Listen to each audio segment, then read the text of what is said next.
तुला मी एका भाषेत सांगते, या घरात लव्ह मॅरेज चालणार नाही. जे करायचे ते करून घे.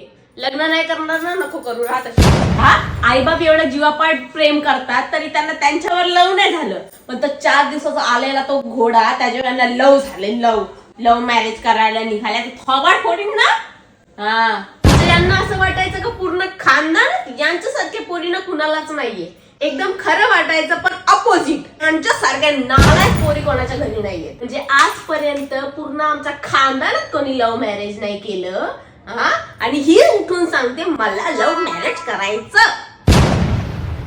करून दाखवा लव्ह मॅरेज. तू माझ्या प्रश्नाचं मनापासून उत्तर दे. आजपर्यंत तुला आम्ही कोणत्या गोष्टीची कमी केली आहे? केली का कोणत्या गोष्टीची कमी?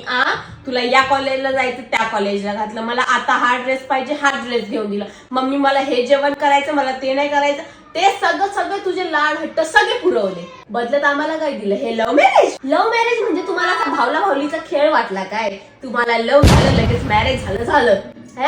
आयुष्यभराचा प्रश्न असतो तो. असं पण 2 दिवसाच्या प्रेमावरती लव्ह मॅरेज नसतं करायचं. लागली सांगायला आईला, मला नको शिकू बाबा.